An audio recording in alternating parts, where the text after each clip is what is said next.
Artist time. Yeah, that's cool. Yeah, I'm trying to. All right. Are we on? Yeah, I believe we're on. Okay. Nicole, we're on? Yeah. Hi, everybody. How's it going? Excellent. All right. Well, thank you so much for joining. We are in the gallery tonight with Matty Geez. We've been able to have his work on the wall for about a month and a half now, and it's been awesome. Every day we get to spend with it is just incredible, and we're really thankful that Matty's given us his time this evening and we can be here to talk about the exhibition. So hello to those of you joining us virtually, and hello to you here in the gallery. It's great to see you. Yeah, thanks for coming, guys. Right. So I suppose we should just jump right into it, huh? Sure. So there's so many different places we can start. I think when most people come in, they're immediately drawn to like the exhibition as a whole, not just one piece or this piece or that piece, but like everything. And I think it's largely because we have kind of this reflective stuff? Yeah, the reflective stuff. It changes the space. And this is the first time in Curio that we've ever had freestanding sculpture in the space too. So it's kind of activating the gallery in a different way. When we started talking about this exhibition with Matty, he had brought up the idea of being able to do something else to the wall that's not exactly like work related or like a piece of artwork in itself, but just something to kind of help the space along. And I wonder if you could share some of your thoughts on what that does to the space. Yeah, sure. So, in my background, I have experience with large-scale installation. I did one for the Philly airport, one for Amtrak back in 2017, and it was really nice to see those installations, those large-scale sculptures, work with reflection, like work with different light and see how a space can become a whole. Those individual sculptures, when there are elements around them that they can interact with, it kind of builds an environment. So that's kind of what I wanted to do here, build an environment with your space, because although it is a gallery and you also have the store here, it is nice to see something work with something else, kind of have an overall picture, an overall idea. Yeah, and I love the idea of creating an environment in the space. And I think your works are doing that really well because you have the freestanding pieces, you have the wall-mounted sculpture, and then you have works on paper that also have a three-dimensional quality to them. But overall, it's kind of like you're hitting all the marks in terms of like how close or how far you should be away from a work. And I think when we move through different environments or different atmospheres, we all kind of find that like that spatial relationship to be really important. You know how close you should get to something, you know how far away you should stay from something. And immediately after people say like, oh my gosh, this is so cool, they say, I want to touch it. Mm-hmm. And what's fun about being in the gallery and like hearing these conversations that people are having with each other is most people understand you don't touch art on the walls unless there's something very blatantly telling you that you should touch. Mm-hmm. But at the same time, you also know not to touch cacti. Yeah. But we all want to do it anyway. And so can you kind of speak to the relationship that you're hoping viewers have with your work, or like that like I want to touch it but I shouldn't kind of thing? Yeah, I wanted it to be inviting. I wanted to be the color to also bring that invitation to people. But at the same time, you're right, you're not supposed to touch a cactus. You'll get pricked in the finger.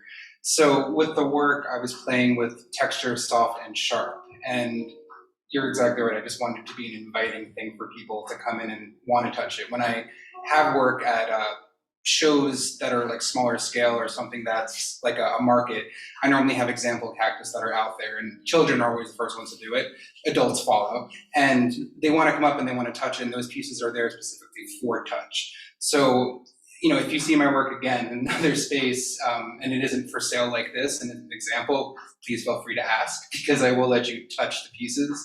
But that sharpness can also maybe symbolize a standoffishness to the piece. But with the color, it kind of contrasts that. So I'm trying to play with those extremes from one end of the spectrum to the other. And is that like you had kind of mentioned just a moment ago, conceptually, there's this element of sharpness, but the color brings you in.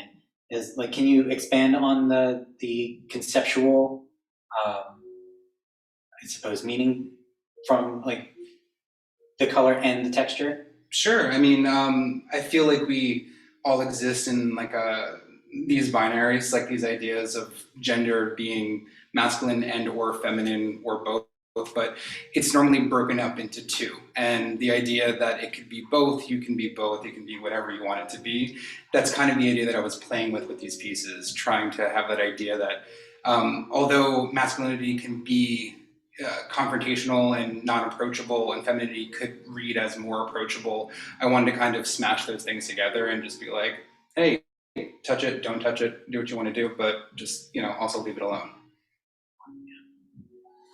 And can you talk about the contrasts and between having something off the wall standing in front of you to something on the wall? Like, we're talking about that, you know, standoffishness versus inviting.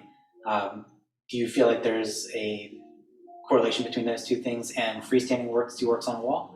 I mean, it's funny you asked that. I think that the freestanding pieces seem more approachable for some reason, although they're, for lack of better words, more menacing because they're taller in your space and like existing in your tangible space and not just existing on a wall. They seem like people want to approach them more. I think just the simple fact of something hanging on a wall makes it less approachable because it's gallery art, it's fine art. So I think playing with those ideas, I wanted to have texture translate through all the work, and I think I did that, but the freestanding work definitely seems like something that's more approachable to people, something that people want to touch, and because it could almost be real. Yeah. And just, you know, you're talking about the works on the wall being non-approachable, and you kind of hit the nail on the head. Like, it's gallery art. Like, for some reason, it has this air to it that's like, wow, that's very valuable. Like, I should stay this far away. I mean, there are people, myself included, who will like try to figure stuff out and be like, oh, so that's how it's hung on the wall. Like, that's what it's made out of. But you're right. Like, there's this idea of like, it's there and I should be here. And when like this cactus, which every day we come in makes us think that it's a person. Without fail, we come in the gallery and we're like, oh, right, nope, just the cactus. It's got a squatter in there, huh? Yeah, but yeah, it does kind of, and maybe because it is kind of human size, but it makes you feel like, oh yeah, maybe I could go up to that. And it almost has its arms out, like it wants you to come near it too. It's asking for a hug. Yeah. Right, but you'll pay for it. I'd wonder if, like you were talking about the gallery wall being this kind of like this is how you should understand this work. I wonder if we took this out of the space and like put it in a non-gallery setting, if that would change up the relationship between getting close to it or not. I think it's possible. I don't know about the works on paper, but definitely like the masks. You know, say if they were all clumped together in, you know, there's a place out in, I'm pretty sure it's in Arizona. I think it's called Meow Wolf, and they have all these like installations. You can kind of go in and exist with the artwork. If these pieces were in something like that, and you know, they weren't necessarily feeling unapproachable because of the gallery space, definitely. You know, I would love to make more work in the future as I move forward as an artist and just continue making larger things, and having people exist in that space would be great too. Because I've also thought about photographing the work and having that work as those photographs as its own separate work, using my sculptures and kind of building it as an environment, maybe even do music videos, something like that. Yeah. You know, it would be fun to see how those things interact with human beings outside of the gallery space. Yeah, or like wearables. Yeah, something like for that. Sure. Years ago, we had visited Joshua Tree, and we got a chance to visit the Noah Purifoy Sculpture Park. And that was incredible because if you're familiar with him, he just lived out in Joshua Tree and made these incredible sculptures out of anything he could get his hands on. But it was definitely work that you're meant to go and engage with and be a part of, because it's out in the middle of the desert. Mm-hmm. So yeah, like the whole idea of like, oh no, like this is clean and pristine, it's totally gone. Uh-huh. So it would be really cool to see these out in the space. Also, I feel like just the work that you're, like right now, the content that you're working with, I think would lend itself to being out in the world too. Yeah, I mean, I don't know about exterior with upholstery foam, but eventually, yeah. And because you mentioned upholstery foam, and you were talking about the masks, can you elaborate on the construction of these? Because when people approach them and they read upholstery foam, craft foam, spray paint, and super glue, they're like, shouldn't be those things. Like it's really all those things. Like how is he taking them and making them something so different? So it'd be great if you could kind of, give us a peek behind the curtain a little bit. Yeah, there's always been something fun to me about elevating, I guess, something that wasn't considered fine art. All the materials that I use are easily accessible. They're on the cheaper spectrum of things to when you buy them, and then you have to transform them and evolve them into something else. When it comes to all this work, I start off with, for the sculptures at least that are wall hanging, they are cardboard shapes. I cut them out. Sometimes I use chicken wire on the inside as well. And I have big rolls of upholstery foam that I keep in my studio at home, and I glue them on, I wrap it around, tuck it in the sides, and then I kind of play with the shapes for a while and figure out what's going to work the best. Mind you, I do have a sketch leading into it, but sometimes things don't work out once you have the actual physical 3D tangible thing in your hands. I place everything down, like I said, and then I'll go ahead and I'll pick my colorways, I'll paint it with spray paint, put it all together, and then all of these little pom-poms are all hand rolled. So each of them have around, the bigger ones, like 200 to 300 of those. I get cosplay foam, I take them, I dye the foam with food coloring. So it's another accessible thing. Roll it in my fingers, let it dry on cardboard overnight, and then I take tweezers and I apply them bit by bit. So it gets complicated at the end, but like I said, all these things are accessible, and that was a big part for me too. And the spikes too, those are Toothpicks, yeah. And like this one is like barbecue skewers, right? Barbecue skewers, yeah. Yeah. And so like with this big guy, when you do your installations, like you're obviously taking it apart, you're putting it back together. Like what kind of time are we talking about like this? Is it a quick install? Is it something that like I mean, I imagine a lot of it is variable, so you can kind of pick and choose what you want to do with it. But I'd be interested to know more about that. You mean in the installation process? Yeah. So I mean, the first time I installed this piece, I think it was for the Philly airport, and that was a whole day. I think 8 or 9 hours working with a team of people, just putting everything together. I've shown it in multiple locations since, like just like a pop-up here, pop-up there, and then putting it up here. I think it gets quicker and quicker every time because you're right, there are interchangeable parts. Aside from this piece, I have another 6-foot sculpture that I keep in my studio at home. That's just a different color scheme, but I have spikes for that. I have different details for that, and I kind of interchange them now because although they were made as individuals, now they kind of work together and kind of interchange and become part of each other. So yeah, I mean, the process can be kind of quick. It has been more recently, which is nice. And does your sketch phase reflect this too? Like when you're working out these ideas, are you thinking about how it goes together and how easily comes apart, or? No, not at all. No. So it's all aesthetic for me. Like when I'm making it, it's creating the work and thinking about how it will visually look, and then throughout that process, I start thinking, like I mean, down here we have pieces of cut plastic tablecloth from Party City. Like that became confetti. I saw them in the store and I was like, yeah, I'm gonna do this. I also saw them because we made backdrops for that for me and my husband's wedding. So I mean, we used that, and I was like, like an actual thing, an event, I can maybe translate that into my artwork, and it kind of worked out. The stones, the sand, all of that kind of comes after the fact, along with the ferns that I built, because once I have the major, I guess, anchor, I like to build out from that point. So I have my large, and then I just work my way out. Cool. And so when it's in a sketch phase, does the piece that you are left with, does it ever deviate from your sketch, or are they usually pretty, one-to-one? It deviates a bit, but I mean, normally it's pretty true. Like I said before, sometimes with smaller pieces, I'll take what I've made already form-wise, and I'll kind of mix it around and see what works. But in the end, normally it gets true to form from the original sketch. And how much of it is coming from like observed or referenced nature compared to like maybe other artists that you're looking at, or any like art historical references? Okay, so essentially, like I wanted to approach the idea of cactus because I thought they were pretty and also unapproachable because of the whole sharpness to them.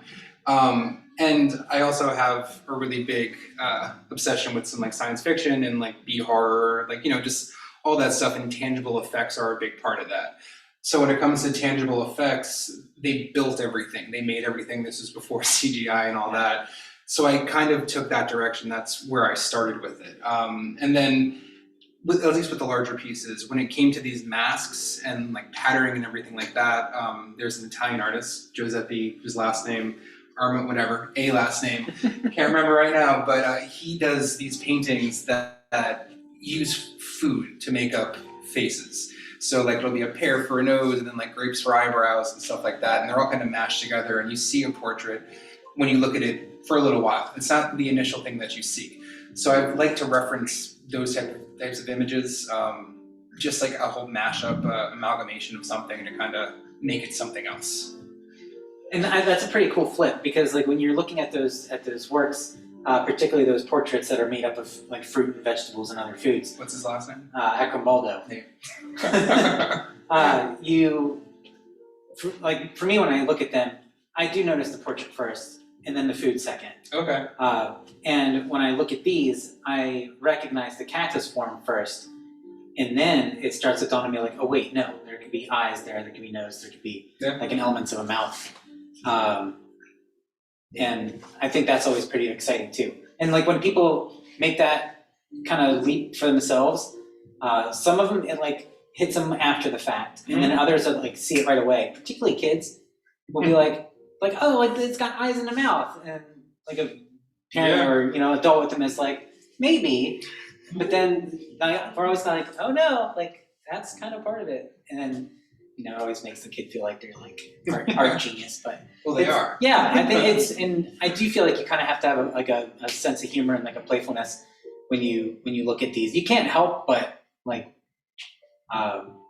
smile at them, and I think it's largely because of the color, the pattern, like everything that's going on. It's got like, for me, it's got this like ultra 90s, like almost like Nickelodeon, like bam, like hit you in the face with color, but it's all fun. Well, that's like Memphis Group too. Familiar with Memphis Group? Yeah. It was an art movement in the 90s. It's pretty much what Double Dare's set is based off. Oh. So just that patterning, like maybe some pinks, blues, primary colors, but heavy pattern using black.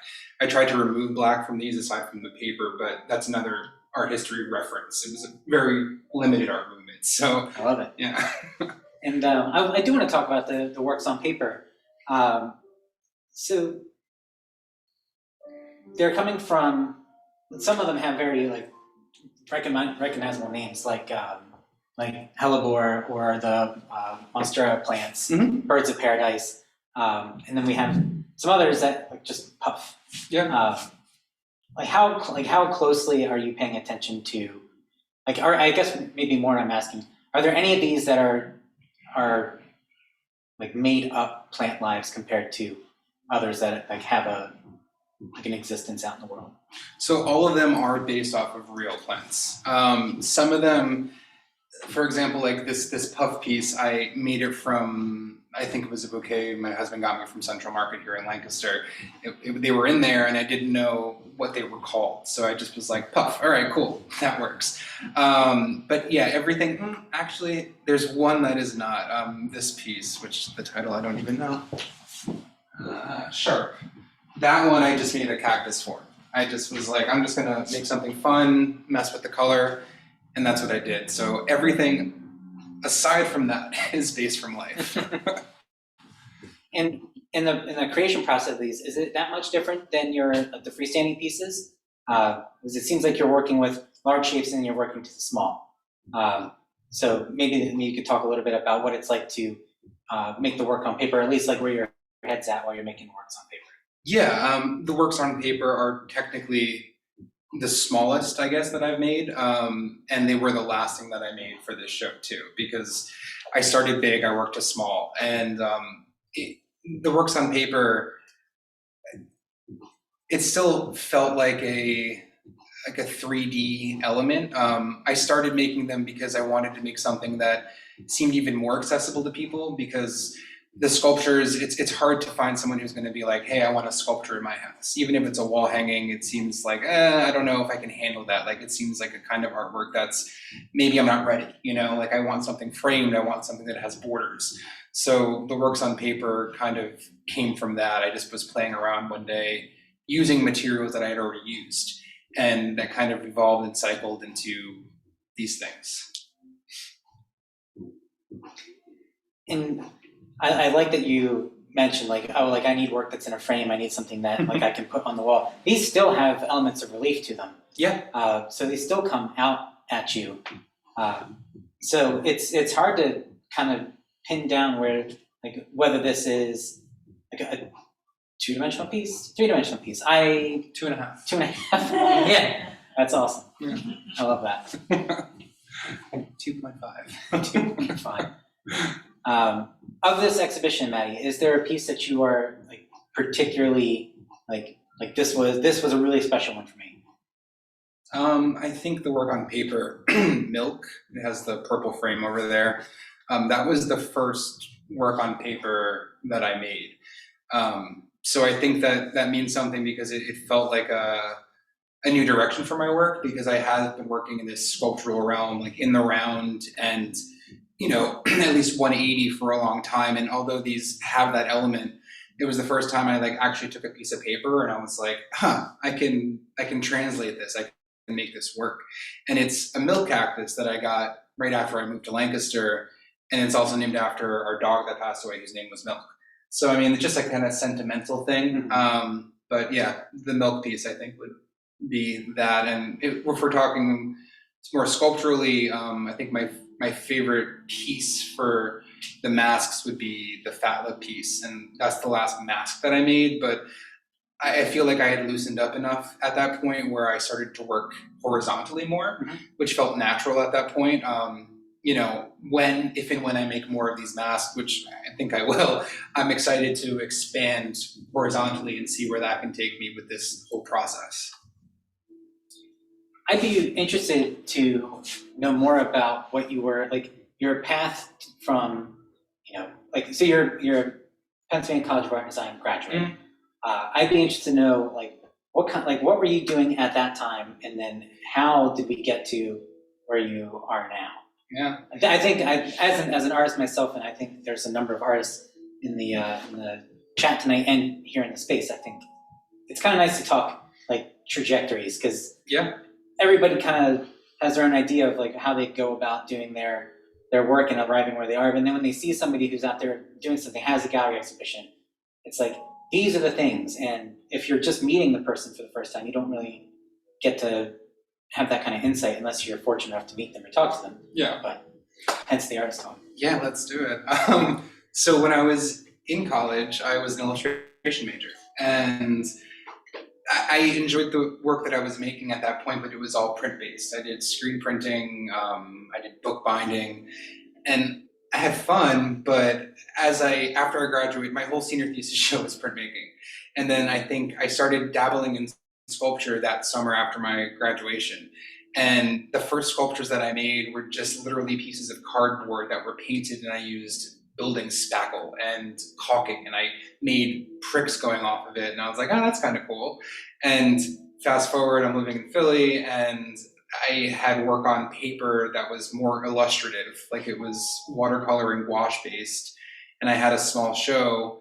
And to talk about shows, before I go further, I just apply to absolutely everything, because as an artist, you have to.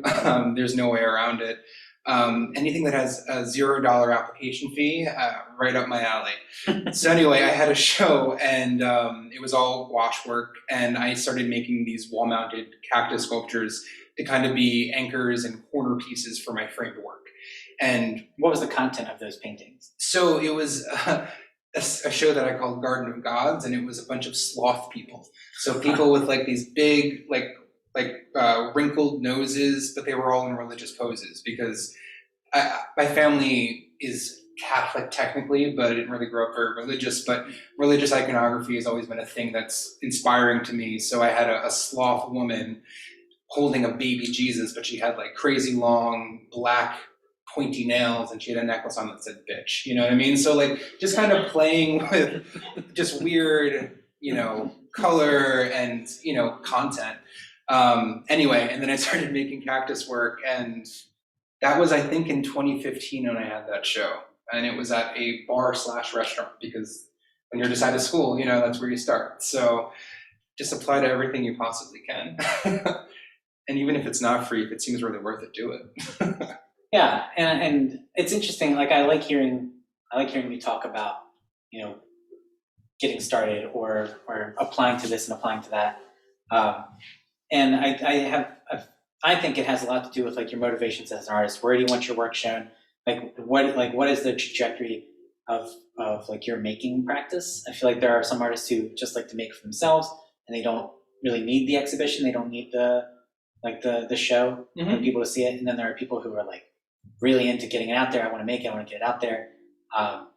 And I want to share it. Yeah, you want to share it. I'm the same way. Like I love making things and putting it out there for other people to enjoy, because I can make it, but I don't like to put my own.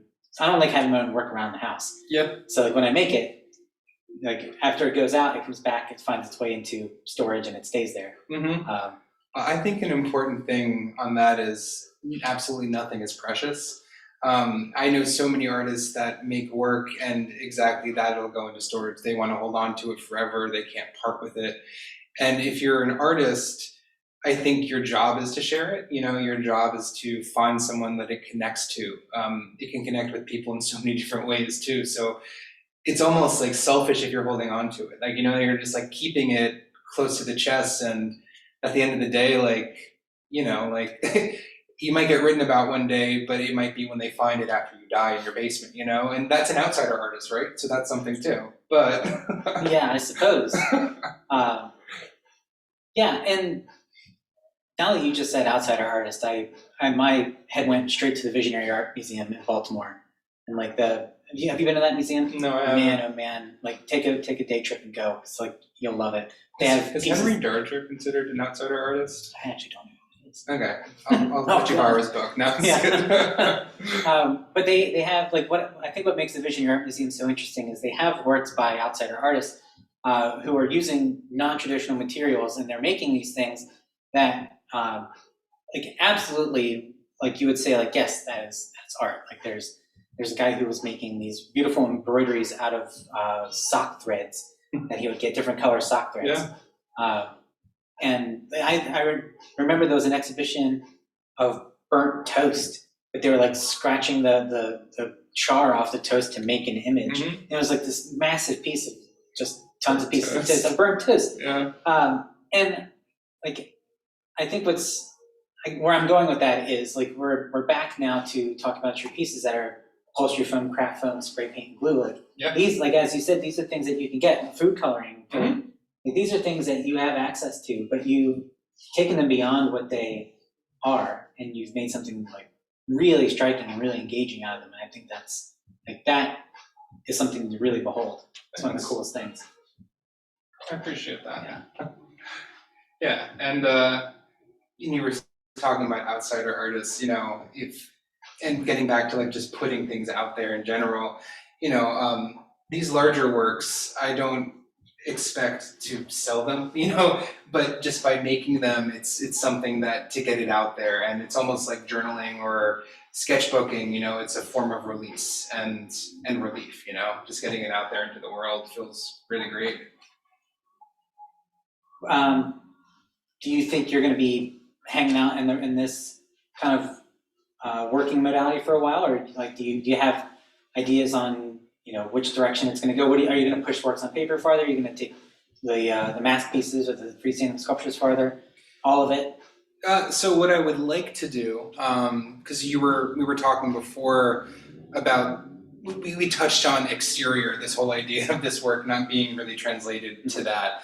I would love to possibly work with maybe cement, and make molds and do something like that and have this work exist in an exterior setting. I think that would be really cool. I do have a background in public art in Philadelphia doing murals, and I've always been interested in kind of translating those ideas from mural making into a new dimension. So kind of like a natural evolution of the works on paper that I have here. I feel like that was like a baseline, somewhere to start figuring out how color can work and how flat can work, but also being, like I said, 2.5, right? So I would like to push things in that direction. When it comes to this work, right now I'm making smaller versions of all these guys, like little ornaments for Christmas time, holidays to sell on the internet. But I've been also resting a whole lot after this show, so Yeah. we'll have to touch base on that and figure out where everything heads after that. Yeah, and I was familiar with your work in Philadelphia as a muralist, and now like seeing the entire exhibition together, it reads as a mural. Like we have the wall ornamentation that kind of pulls in everything together. Each piece is just like a different element of the mural, which I think is really cool. I like to go big, It just feels right. You definitely pulled that off. We have questions? In your process of making the on paper sort of relief pieces, it's something, I'm a big fan of like post-impressionism, and Van Gogh is the painter that gets a lot of people into painting. Just even standing here, I noticed a lot of similarities of like the tight cropping and the explosive use of colors. Was there any sort of inspiration there of like that thought process of the focus on the subject in a tight space with the explosion of color for the sake of your multiple explorations? Yeah, I think specifically with the works on paper, I'm sometimes guilty of overcrowding, right? I like to put as much pattern and everything into a small contained space. I like, I guess the wording I would use is like, what is too busy? What is too much, I guess. So when it comes to these, like I did like the idea of anchoring them at the top and the bottom, like having them contained, but it started with shape and form, and then the color kind of came with it.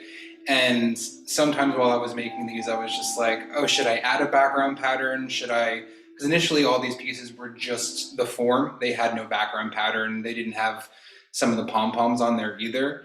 And then it just kind of evolved that way where I was like, no, let's just do it. Let's just go crazy with it. And just constantly pushing it, making it as busy and crazy as possible. And if it gives you a headache, maybe it's doing its job, right? So like, I don't know. No,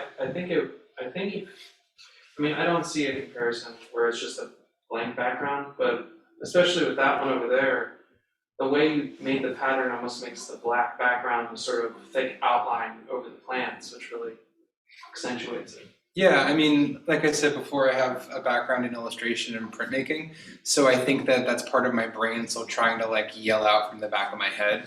Line, a lot of this work was an exercise in not using black, because I had for so many years in sketchbooks and in paintings used black outlines to really contain my work and make it make sense for me. And I think that by doing all this work, it really was an expression to get away from all of that, if that makes sense. Yeah, there's moments in some of these, like Puff, I think Puff specifically, or Milk, where the background pattern does kind of like fit nicely into the negative space that the true content, the flower or the plant is taking up. And then there's others where they just kind of like overlap and they hide some of that pattern. I like seeing those decisions. It kind of like, I like being able to get like behind the eyes of the person who made it and like try to imagine for myself what the creation process was like. And so for some of them, I'm like, oh, okay, so I would imagine it started with the plant piece and then the pattern kind of fit in behind it. And then there's others where I'm like, oh no, like I feel like this was pattern first and then the piece came after. And I think it's exciting to be able to try to like break that down. I had a really good teacher in art school that told me to draw the space. And that was one of the first things he said. He said to draw the space. So instead of drawing the actual or creating the actual object, think about and draw the space around it. And that's kind of something I've always held on to with my work. And you're right, with patterning, overlapping, it's about the space as much as it is about the actual subject. So, do you have an internal dialogue with yourself while you're working? Where I'm cursing myself? No. Perhaps. Yeah, I mean, I talk things out internally with myself, and as I'm making the work, I normally get to a point where I think about like, why did I make this shape so small, and why did I decide to repeat it 30 times? So I mean, it gets to that point. I think that I get a lot of my ideas out right in the very beginning, and then as the process happens, I think about, all right, like how much further can I push this, and maybe that's more of the conversation. Like, what else can I add? What should I add? And then yes, cursing myself a little bit at the end, but yeah. Cursing yourself at the end. Yeah. Yeah. And then I'm really excited at the end because it's done, and I'm like, oh, this looks great. Yeah. It's interesting that you talk about, you had a professor who said draw the space, and like that's something that like sticks with you. Mm-hmm. I've got like a slew of those people in my head, like, oh, remember to do that. Yep. Stay away from the tangent. Like, I've heard you say that a few times. yeah, stay away from the tangent. Are you sure you want to put that there? Like, all of these things I hear in my head, and I'm always curious to know like what other artists are thinking about while they create their work. And I want, like you said something in the very beginning, close to the very beginning, talking about like B horror and like these, like, the movies where they made everything. Mm-hmm. And do you think also the title of the exhibition, Botanic Panic, like I wonder if there's anything there. Like, can you talk more about like what is it about those movies that fascinate you? How do you see it like playing in with your work, and is there a connection with the title exhibition there? Yeah, so to start with the title, Botanic Panic, like Satanic Panic in the 80s, like the whole everybody's scared of cults and witchcraft and your kids are gonna die. And just that whole like over the top flamboyance, I guess, like just flamboyance has applied to anything. When it comes to the horror movies and science fiction, those movies are also so over the top, and you're like, what are they gonna do next? Like, can they really push it that far? Like, that was ridiculous, and that was so completely unnecessary. Like, why did that guy's head explode? But things like that. I really relate to those things because there was a whole team of artists. There were a whole group of people that did that and decided to do that. So if you can apply those ideas to your own personal work, or even with a team of people when you're making work collaboratively, and you're making something and you're just like, yeah, like let's just go crazy. I think that's really what strikes me with those films. It's so crazy, so over the top, and oftentimes has you on the edge of your seat, and you're just like, wait, what's going to happen? So I like to make that kind of translate into this. What's going to happen? Yeah, I like that. Yeah, and I think of, like I grew up in the mid 80s. I was a toddler by the time the 90s came around, but I remember like renting like all those like old Godzilla movies, or like all the like the like Killer Clowns from Outer Space, like, and then getting like real into the sci-fi side of things. And like it wasn't until you said it that I could see these like being on like a movie set for like Lost in Space. Yep. Or Space Odyssey, and they're just like big Star Trek fan too. So I think yeah, geez, like all the different worlds they went to, and like all the flora and fauna that come with them. Mm-hmm. And it looks good on the screen, kinda. And like yeah, that's definitely. It only looks good on screen. Like, that's definitely cardboard. But somehow you believe it because like they're interacting with it in such a way. And that's like building the environment too. Yeah. So yeah, it is. I think with each exhibition we have, there's always like there's a number of exciting moments. But I think what does it for me with this one is just watching people come in and like they'll start down at the end, they'll read the wall text, which is great, and then they move down until they get down here, and then it's almost like they know it's there because they see it when they come in. But then when they get here, it's like they forgot it was there, and they like have to like kind of sidestep it, and then like, oh right, and then they consider that, and then when they reach down here, they turn around, and then they see the one in the corner. Yeah. And they're like, I totally missed that one. Mm-hmm. And then they go back and they like get close to it and sit with it. This is your daily intruder. Yeah, it's daily intruder. I just like, and I think what makes this show really special for me as a curator and an owner of the space, like Nicole and I say it, like it's exciting to see that this space can handle like a freestanding piece, or it can accept sculpture into it. Because we've always wondered, like, how far can we push the space? Like, what can we do before it becomes like non-accessible? Mhm. But like these little pieces, they work. It's like they live here, or it's like the space sat abandoned for like 200 years, It's gonna go there and next. and we came in, and these were already growing in the corner, and we just decided to let them keep going. It's funny because I know that when we had our initial talks about doing this show, I had mentioned some freestanding guys were like, maybe. And then like as we got further into the process, emails popping in to see what would work, it was just like, yeah, I think so. Yeah, let's make it happen. Yeah, and I think what really cemented that was I saw an exhibition you had, another exhibition you had here in Lancaster up at Ellister's Elixirs, On Queen Street, yeah. and you had the other big piece here. And when like seeing it in person, I was like, oh no, that could totally work in our space. And we have to, because this is awesome. Like we should get it in here. Yeah. And it kind of like bleeds out from it, right? So like you said, it then kind of translates back and you see something else. So yeah, I'm glad this worked out. Yeah, it really did work out. And we're thrilled. And we get to still have it up for another couple weeks. Yeah. Which is great. And so we are coming up on 7:45. I want to ask again if there are any questions, anything that's popped up as the conversation's continued, or if there was anything for our guests who are in our chat, if you have questions. Yeah. Anything out there? No? Okay.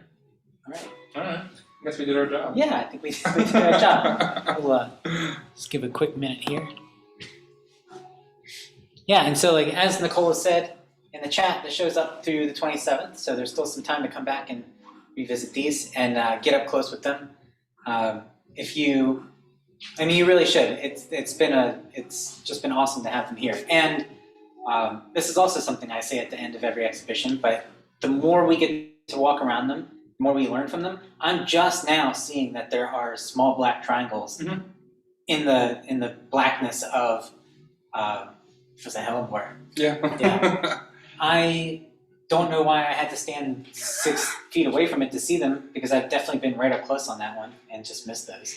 That's funny. That's really great. That's something Mike has pointed out. I think one of the first times he saw the show, Mike, he pointed that out. The black triangles. Yeah. Yeah, that was the one that was a little different. Yeah, and like that was an experiment. There's one that's like slightly like grayer than the others, and that's what caught my attention. I'm like, oh wait, no, there's definitely more of those. I'm like, yeah, wow, all right. That's just another thing to find. And that's really what makes it so special, because you can explore them, you can investigate them. And I think that's also in a way that what makes nature so great. Yeah. You go outside, you pass over things like, oh, I know what that is. That's a dandelion or that's a flower. But then when you really get up close, you're like, oh, I had no idea that it had this piece, or it did this, or this thing's underneath it. Yeah, it's great. Nature's cool. Nature is cool. So is art. Art is definitely cool. Well, let's see. Yeah. All right. Everybody, thank you for joining us virtually and here in the gallery. It's really been a pleasure, and thank you, Matty, for spending your evening talking with us. Oh, yeah. It's been great. So everybody, take care, and we'll see you again for the next one.